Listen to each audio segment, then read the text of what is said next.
आइए आज हम जानेंगे कि नियम संख्या SR 9.12/5 के तहत स्वचालित सिग्नलिंग विफलता के मामले में संचार का कोई साधन उपलब्ध नहीं होने पर एक लाइन के अवरोध के कारण स्वचालित ब्लॉक सिस्टम में दोहरी लाइन खंडों पर सिंगल लाइन वर्किंग के दौरान गाड़ियों का संचालन कैसे किया जाता है। अस्थायी सिंगल लाइन वर्किंग तब लागू की जाती है जब रेल पथ में खराबी, दुर्घटना या अन्य किसी कारण से डबल लाइन सेक्शन में एक लाइन अवरुद्ध हो जाती है और एक ही लाइन से दोनों ओर की गाड़ियों का संचालन किया जाता है। और पूर्ण संचार व्यवस्था तब भंग मानी जाती है जब ऑटोमेटिक सिग्नलिंग विफलता हो जाने पर स्टेशन मास्टर निम्न संचार साधनों में से किसी एक से भी लाइन क्लियर प्राप्त नहीं कर पाता है। 1. ट्रैक सर्किट एवं एक्सल काउंटर। 2. स्टेशन से स्टेशन के बीच फिक्स्ड टेलीफोन जहां उपलब्ध हो। 3. फिक्स्ड टेलीफोन जैसे रेलवे ऑटोफोन तथा BSNL या MTNL फोन। 4. Control telephone. 5. विशेष निर्देशों के तहत VHF सेट उन सेक्शनों पर एकमात्र साधन के रूप में नहीं जहां यात्री गाड़ी चलती है। 6. CUG सिम के साथ फिक्स्ड टेलीफोन जो स्टेशन पर केवल ऑन ड्यूटी स्टेशन मास्टर के आधिकारिक उपयोग के लिए उपलब्ध कराए गए हैं। चलिए चलते हैं इसे एक उदाहरण से समझते हैं। 2 क्रमागत स्पेशल क्लास के स्टेशन सराय बंजारा और साधुगढ़ जो कि डबल लाइन ऑटोमेटिक ब्लॉक क्षेत्र में स्थित हैं, इन दोनों स्टेशनों के बीच ऑटोमेटिक सिग्नलिंग विफलता और पूर्ण संचार व्यवस्था भंग होने के साथ साथ डाउन लाइन अवरुद्ध हो गई है। सराय बंजारा स्टेशन से चलाई गाड़ियों के लिए साधुगढ़ स्टेशन अप दिशा में पड़ता है। सराय बंजारा स्टेशन से साधुगढ़ को जाने के लिए 3 गाड़ियां प्रथमा एक्सप्रेस, द्वितीया एक्सप्रेस और तृतीया एक्सप्रेस सराय बंजारा स्टेशन पर खड़ी हैं, जबकि साधुगढ़ स्टेशन से चलाई गई गाड़ियों के लिए सराय बंजारा स्टेशन डाउन दिशा में पड़ता है। साधुगढ़ स्टेशन से सराय बंजारा को जाने के लिए 2 गाड़ियां चतुर्थम एक्सप्रेस और पंचम एक्सप्रेस साधुगढ़ स्टेशन पर खड़ी हैं। साधुगढ़ स्टेशन से चलाई गई गाड़ियों के लिए सराय बंजारा स्टेशन डाउन दिशा में पड़ने वाला पहला स्टेशन है। इसी लाइन पर रेल पथ की विफलता के कारण ट्रेन संचालन रोक दिया गया है। अब अप लाइन से दोनों ओर की गाड़ियां संचालित की जाएंगी, जिसके लिए सबसे पहले अप लाइन साफ होने की विश्वसनीय सूचना प्राप्त होने के बाद सराय बंजारा स्टेशन मास्टर अस्थायी सिंगल लाइन कार्य प्रणाली अप लाइन से मानकर संचार व्यवस्था खोलने के लिए साधन भेजता है। संचार व्यवस्था खोलने की प्रक्रिया वही स्टेशन शुरू कर सकता है जो फिट लाइन पर सही दिशा में पड़ने वाला स्टेशन होगा।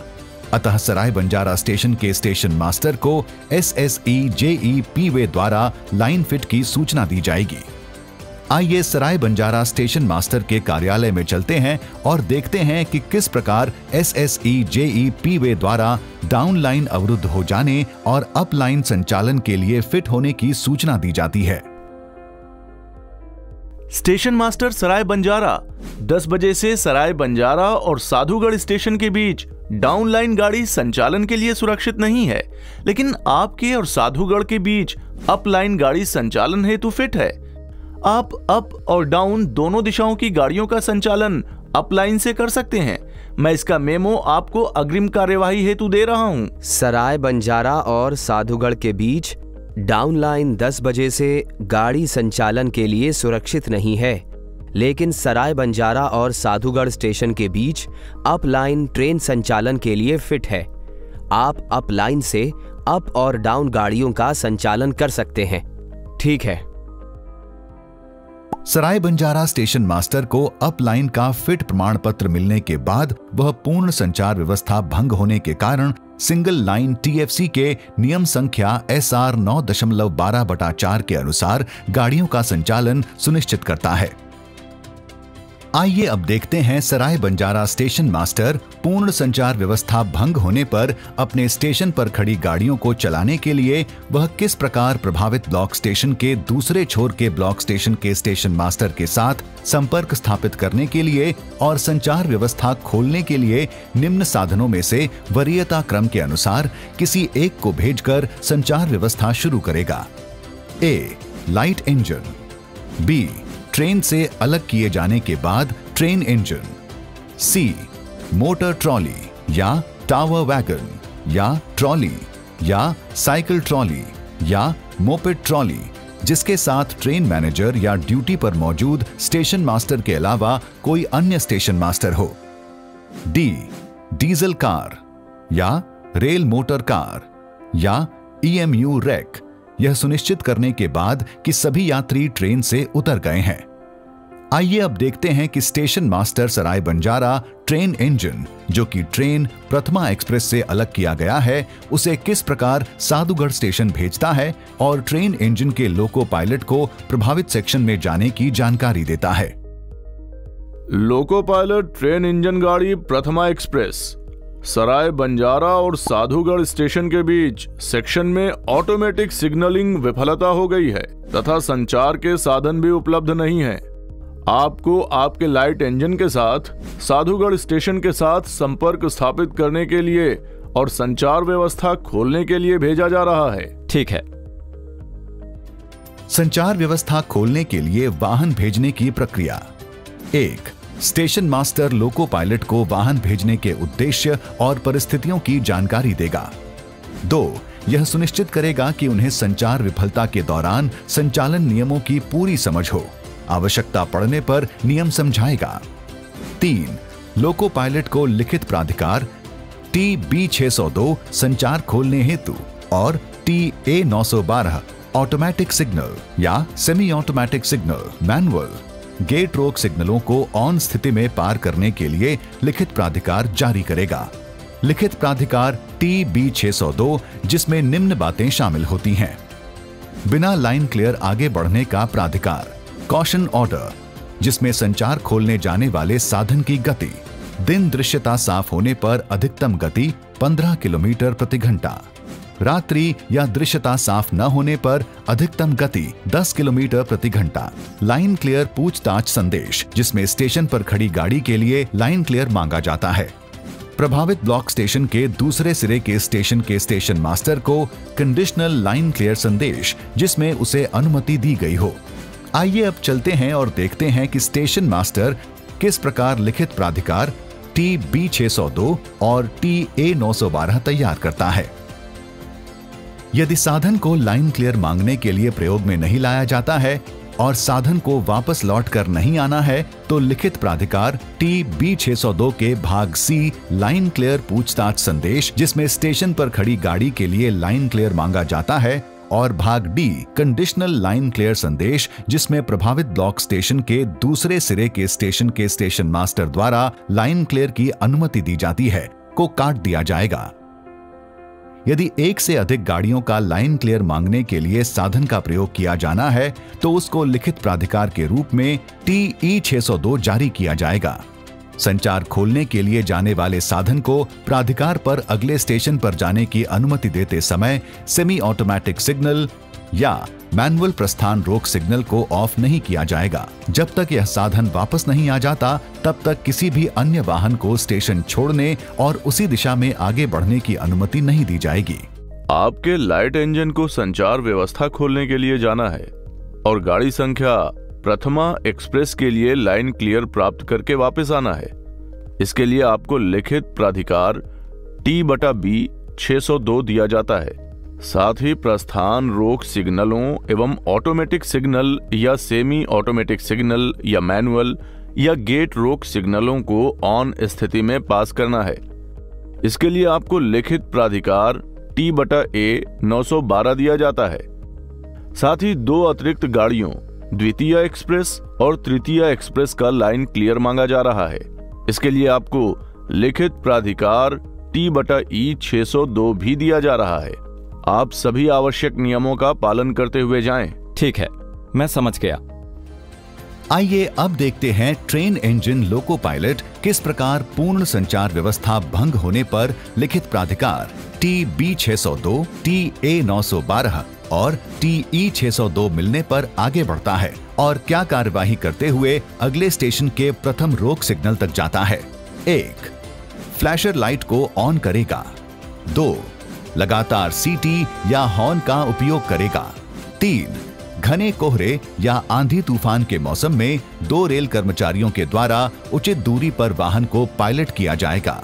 इनमें से एक कर्मचारी स्टेशन मास्टर के द्वारा तथा दूसरा कर्मचारी चालक दल द्वारा उपलब्ध कराया जाएगा।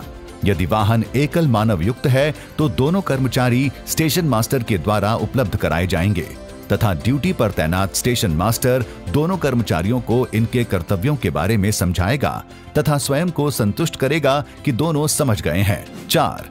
यदि रास्ते में कोई सुरंग पड़ती है तो दिन और रात दोनों समय में सुरंग में तब तक प्रवेश नहीं करेगा जब तक यह सुनिश्चित न कर ले कि सुरंग खाली है। यदि इस बात पर कोई संदेह हो तो इंजन अथवा अन्य वाहन को हैंड सिग्नल तथा डेटोनेटर से लैस रेल कर्मचारी द्वारा पायलट किया जाना चाहिए। सुरंग में प्रवेश करने से पहले हेडलाइट, साइड तथा टेल लाइट तथा अन्य लाइट जहां उपलब्ध हो भी जलाई जानी चाहिए। 5. संचार साधन खोलने जाने वाले वाहन के वापस आने तक सबसे बाहरी कांटों से आगे कोई अवरोध उत्पन्न नहीं किया जाएगा। लाइट इंजन सराय बंजारा स्टेशन से प्रस्थान करके साधुगढ़ स्टेशन की ओर चलता है और साधुगढ़ स्टेशन के प्रथम रोक सिग्नल पर जाकर खड़ा हो जाता है और एक लंबी सीटी बजाता है। साधुगढ़ स्टेशन मास्टर उसे सिग्नल ऑफ करके रिसीव करता है। लोको पायलट अपने इंजन को स्टार्टर सिग्नल पर रोक लेता है और तीनों प्राधिकार TB602, TA912, TE602 Sadhugarh station master को सौंप देता है। साधुगढ़ स्टेशन मास्टर इन तीनों दस्तावेजों को अपनी सुरक्षित अभिरक्षा में रखेगा और लाइन क्लियर पूछताछ संदेश और सशर्त लाइन क्लियर संदेश को अपनी लाइन क्लियर पुस्तकों में भी पोस्ट करेगा। अब देखिए कि station master Sadhugarh loco pilot को क्या क्या प्राधिकार देता है। 1. TH602 ट्रेन इंजन को ब्लॉक स्टेशन में जाने के लिए डाउन दिशा का प्राधिकार। 2. TA912 स्वचालित सिग्नल और रास्ते में पड़ने वाले अन्य सिग्नल को ऑन स्थिति में पास करने का प्राधिकार। 3. TF602 गाड़ी संख्या प्रथमा एक्सप्रेस और द्वितीय एक्सप्रेस के लिए सशर्त लाइन क्लियर संदेश। स्टेशन मास्टर साधुगढ़ गाड़ी संख्या तृतीय एक्सप्रेस को लाइन क्लियर न देने का निर्णय करता है। 4. TE602 लाइन क्लियर पूछताछ संदेश साधुगढ़ स्टेशन पर खड़ी गाड़ियां चतुर्थम एक्सप्रेस और पंचम एक्सप्रेस के लिए। 5. T409 कॉशन ऑर्डर वापसी यात्रा पर light engine working time table में दी गई और अन्य संबंधित नियमों में दी गई गति सीमाओं का पालन करते हुए सेक्शनल स्पीड से चलेगा। वापस स्टेशन पर पहुंचकर ट्रेन इंजन का लोको पायलट सराय बंजारा स्टेशन के अप लाइन के अंतिम रोक सिग्नल या सही लाइन के होम सिग्नल जो भी पहले पड़े से पहले रुकता है और एक लंबी सीटी बजाता है। स्टेशन मास्टर लिखित प्राधिकार T510 जारी करता है और एक वर्दीधारी सक्षम रेल सेवक के हैंड सिग्नल पर इंजन को रिसीव करता है। ट्रेन इंजन का लोको पायलट सराय बंजारा स्टेशन पहुंचने पर TF602 TE602 स्टेशन मास्टर को सौंप देता है जो इसे लाइन क्लियर मैसेज बुक में दर्ज कर देता है और उसमें मिले लाइन क्लियर के अनुसार प्रतीक्षारत ट्रेन संख्या प्रथमा एक्सप्रेस को चलाने के लिए आवश्यक कार्यवाही करता है और गाड़ी संख्या प्रथमा एक्सप्रेस के लोको पायलट को निम्न प्राधिकार जारी करता है। 1. TG602 ट्रेन इंजन को ब्लॉक सेक्शन में जाने के लिए अप दिशा का प्राधिकार। 2. TA912 स्वचालित सिग्नल और रास्ते में पड़ने वाले अन्य सिग्नल को ऑन स्थिति में पास करने का प्राधिकार। 3. T409 caution order loco pilot सभी गति प्रतिबंधों का पालन करते हुए निर्धारित स्पीड से जाएगा और निम्न सावधानियों का पालन करेगा। जब प्रभावित सेक्शन में कोई गाड़ी खड़ी हो जाती है, ट्रेन मैनेजर तुरंत पीछे की ओर हाथ से खतरे का संकेत दिखाएगा। टेल बोर्ड या टेल लाइट सही ढंग से प्रदर्शित हो रही है या नहीं इसकी जांच करेगा। ट्रेन दुर्घटना, विफलता, अवरोध या अन्य असाधारण कारणों से रुकी हो और आगे नहीं बढ़ सकती। लोको पायलट ट्रेन मैनेजर को इस तथ्य से अवगत कराने के लिए निर्धारित कोड में सीटी बजाएगा। ट्रेन मैनेजर ट्रेन से 250 मीटर की दूरी पर एक पटाखा लगाएगा। ट्रेन से 500 मीटर की दूरी पर 10 मीटर के अंतराल पर 2 पटाखे लगाकर सुरक्षा सुनिश्चित करेगा। यह प्रक्रिया गेज, रेल की चौड़ाई कोई भी हो लागू होगी। जब कोई ट्रेन सिग्नल के बाहर रोकी जाती है, यदि रोक 10 मिनट से अधिक हो या होने की संभावना हो, ट्रेन को नियमानुसार संरक्षित किया जाएगा। ट्रेन मैनेजर की अनुपस्थिति में ट्रेन के बचाव का दायित्व लोको पायलट पर होगा। ट्रेनों को बैक करने की स्थिति में किसी भी ट्रेन को पीछे नहीं किया जाएगा। असाधारण परिस्थितियों में ट्रेन को पीछे करना आवश्यक हो, ट्रेन को उस स्थान से 250 मीटर की दूरी पर एक पटाखा और 500 मीटर की दूरी पर 10 मीटर के अंतराल पर 2 पटाखे लगाकर बचाव किया जाएगा। इसके बाद ही ट्रेन को पीछे किया जाएगा। पहली गाड़ी के बाद चलने वाली अगली गाड़ी द्वितीय एक्सप्रेस सभी आवश्यक प्राधिकार लेकर 30 मिनट के बाद चलेगी। चूंकि गाड़ी द्वितीय एक्सप्रेस TF 602 में मिले लाइन क्लियर के अनुसार अंतिम गाड़ी है, इसलिए गाड़ी द्वितीय एक्सप्रेस के लोको पायलट को साधुगढ़ स्टेशन पर लाइन क्लियर की प्रतीक्षा कर रही गाड़ी संख्या चतुर्थम एक्सप्रेस और पंचम एक्सप्रेस के लाइन क्लियर के लिए साधुगढ़ से मिले TE 602 के बदले TF 602 जारी करेगा। और इस बीच यदि सराय बंजारा के स्टेशन मास्टर को अपनी किसी गाड़ी का लाइन क्लियर मांगना है तो वह TE 602 भी जारी कर देगा। पहली गाड़ी के बाद चलने वाली गाड़ियों की गति, दृश्यता साफ हो और लाइन सीधी हो तो गति 25 किलोमीटर प्रति घंटा तक सीमित रखें। मोड़, अवरोध, बारिश, कोहरा या किसी अन्य कारण से आगे की दृश्यता साफ नहीं है तो गाड़ी 10 किलोमीटर प्रति घंटा तक सीमित रखें। ट्रेनों को इस प्रणाली पर तब तक काम करना जारी रखना चाहिए जब तक संचार के साधनों में से कोई भी एक SNT कर्मचारियों द्वारा बहाल नहीं किया जाता है। यदि सिंगल लाइन वर्किंग शुरू होने पर संचार बहाल हो जाता है तो गाड़ियों का संचालन नियम SR 9.12/3 डबल लाइन सेक्शन में अस्थायी सिंगल लाइन वर्किंग के अनुसार किया जाएगा। यदि संचार बहाल होने से पहले दूसरी लाइन संचालन के लिए फिट हो जाती है तो गाड़ियों का संचालन नियम SR 9.12/2B डबल लाइन पर पूर्ण संचार व्यवस्था भंग होने के नियमानुसार किया जाएगा। संचार का कोई साधन ठीक हो जाने तथा डाउन लाइन का फिट प्रमाण पत्र मिलने पर सामान्य संचालन शुरू करने से पहले स्टेशन मास्टर प्राइवेट नंबरों के आदान प्रदान से सभी चलाई गई गाड़ियों से ब्लॉक सेक्शन का साफ होना सुनिश्चित करेंगे। इस मैसेज को दोनों छोर के स्टेशन मास्टर फॉर्म संख्या TI 602 में दर्ज करेंगे। संचार पुनः शुरू होने की सूचना सेक्शन कंट्रोलर को दी जाएगी। परिवहन निरीक्षक TI को ट्रेन पासिंग रिकॉर्ड की जांच कर 7 दिनों के भीतर रिपोर्ट सीनियर DOM को प्रस्तुत करनी होगी। इस प्रकार आज हमने जाना कि नियम संख्या SR 9.12/5 के तहत double line automatic block section में अस्थायी सिंगल लाइन वर्किंग एवं सिग्नलों की खराबी होने तथा संचार के साधन भी उपलब्ध न हो तो गाड़ियों का संचालन किस प्रकार किया जाता है। ऐसी किसी भी विफलता के समय आप अधिक सतर्क रहें और संरक्षा सुनिश्चित करें। धन्यवाद। जय हिंद।